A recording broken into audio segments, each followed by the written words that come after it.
Hi, అందరికీ నమస్కారం. చాలా మంది జేఈ నీట్ మెంటర్షిప్ గురించి అడుగుతూ ఉన్నారు. చాలా సంతోషం. మీరంతా కూడా మీ పిల్లల ప్రిపరేషన్ లో లేదా ప్రాక్టికల్ గా వాళ్ళలో వచ్చినటువంటి మార్పుని గమనించడం అనేటువంటిది చాలా అద్భుతమైనటువంటి విషయం.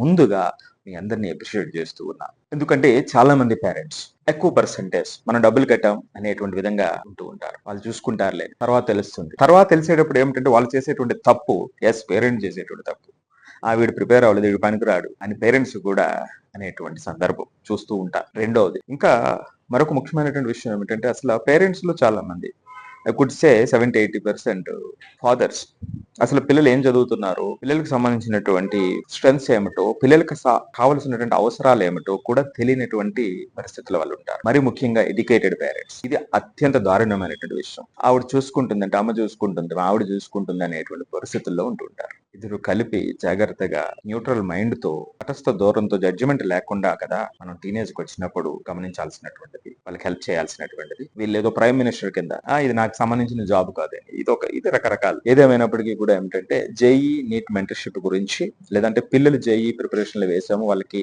ఎక్కడికక్కడ ఎటువంటి హెల్ప్ చేయాలి అంటే వాళ్ళ ఆత్మవిశ్వాసం తగ్గిపోకుండా, వాళ్ళ స్ట్రెంత్ వాళ్ళకి తెలిసే విధంగా ఏం చేయాలనేటువంటి ఆలోచనలో మీరు అడుగుతున్నటువంటి ప్రశ్నలన్నిటిని కూడా అడిగేటువంటి పేరెంట్స్ అందరికీ కూడా అభినందనలు తెలియజేస్తూ ఉన్నాను. అసలు జేఈ నీట్ మెంటర్షిప్ ఎందుకోసం? జేఈ నీట్ మెంటర్షిప్ ఎందుకోసం అంటే 10వ తరగతిలో ఎంతో ఉత్సాహంతో జాయిన్ అయినటువంటి పిల్లవాడు సుమారుగా 3 నుంచి 6 నెలల మధ్యలో అక్కడ ఉన్నటువంటి కాంపిటీషన్, అక్కడ ఉన్నటువంటి ఫండమెంటల్ షాక్, ఒక కంపారిజన్ ట్రాప్, ఎగ్జామ్ ట్రాప్, ఇవన్నీ కలగలిసి వాళ్ళని చాలా డౌట్ లోకి నెట్టేస్తున్నాయి. ఇదేమిటి, నేను నిన్నటి వరకు ఇన్ని మార్కులు వచ్చినా నేను ఇక్కడ చేయలేకపోతున్నాను అనేటువంటి పెద్ద సందేహ స్థితిలోకి నెట్టేస్తున్నాయి. ఆ నెట్టేసినటువంటి మరుక్షణం ఆ పిల్లలు వాళ్ళు చేయాల్సినటువంటి పనిని చేయలేకపోతున్నారు. ఆ చేసే ఇంట్రెస్ట్ రావట్లేదు. ఆ చేసేటువంటి విధానంలో భయం వస్తుంది. నేను చేయలేను, నాకు అలా వచ్చేటప్పటికి 11th వచ్చేటప్పటికి గడిచిపోయి 11th ఎగ్జామ్స్ అయిపోయిన తర్వాత మళ్ళీ 12th వచ్చేటప్పటికి చూస్తే 11th లో ఇన్ని బ్యాక్లాగ్స్ పెట్టుకున్నాను. అంటే బ్యాక్లాగ్స్ అంటే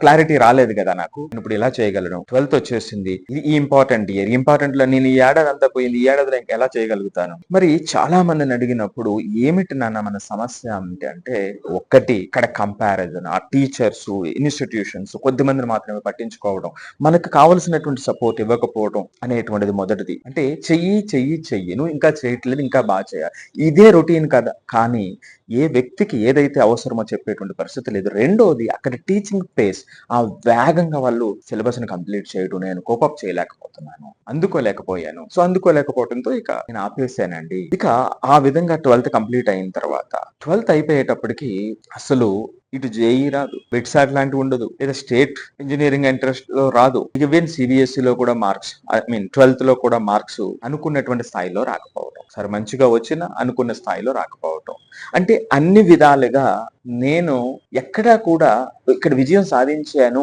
అనేటువంటి సంతృప్తి లేకుండా మిగిలిపోతున్నటువంటి సందర్భం.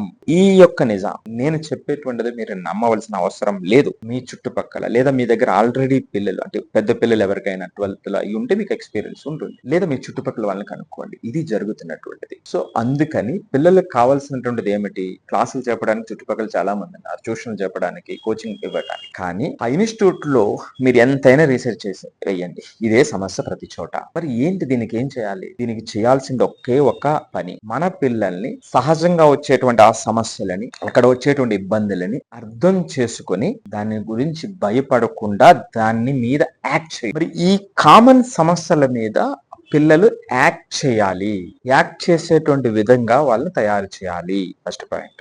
ద సెకండ్ పాయింట్ ఏమిటంటే, ఎటువంటి సమస్యకు ఏ విధంగా మనం హ్యాండిల్ చేసేటప్పుడు వచ్చేటువంటి మార్పులని, పాజిటివ్ నెగటివ్ చేంజెస్ ని ఏ విధంగా మనం చూడాలి. ఇది రెండో పాయింట్. అంటే ప్రిపరేషన్ లో మనం చేయలేకపోతున్నాం, లేదా కంపారిజన్ బాగా ఆ ట్రాప్ లో బాగా ఉన్నాం, మనం వాళ్ళని చూసేటప్పుడు కాన్సన్ట్రేట్ చేయలేకపోతున్నాం, ఏదో తెలియనటువంటి భయం వస్తుంది, ఇది ఎగ్జామ్కి వెళ్ళేటప్పటికి భయం వస్తుంది.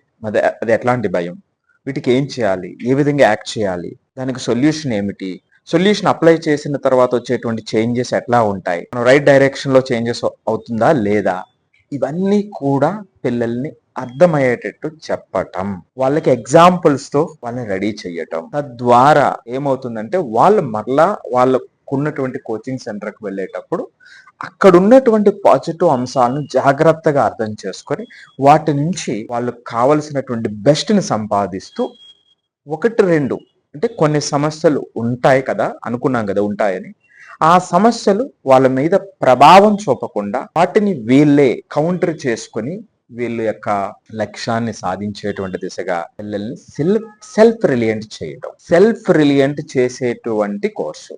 ఈ 11 సెషన్లో కూడా ప్రతి దానికి కూడా ప్రాక్టికల్ సొల్యూషన్, వాళ్ళ యొక్క హ్యాబిట్స్ ఏ విధంగా మార్చుకోవాలి, ఏ విధంగా పాజిటివ్ చేంజ్ అని చూడాలి, అలాగే ఆ డిసిప్లిన్ అనేటువంటి కన్సిస్టెన్సీ ఎలాగా, లేదా ఇంట్రెస్ట్ రావట్లేదు ఇబ్బంది అవుతుంది అని అనుకునేటప్పుడు ఆ ఇంట్రెస్ట్ ని ఎలా మరలా రీవోక్ చేయాలి, ఈ కంపారిజన్ వేరే వాళ్ళతో వచ్చే కంపారిజన్ ఏ విధంగా డీల్ చేయాలి, మ్యాథ్స్ ఫిజిక్స్ కెమిస్ట్రీలో కొన్ని టఫ్ టాపిక్స్ ని ఏ విధంగా డీల్ చేయాలి, రోజు మనకు వచ్చేటువంటి స్ట్రెస్ ఖచ్చితంగా వస్తుంది, దాంట్లో కాకపోతే అది పాజిటివ్ స్ట్రెస్ నెగిటివ్ స్ట్రెస్ అనేటువంటిది ఇంపార్టెంట్.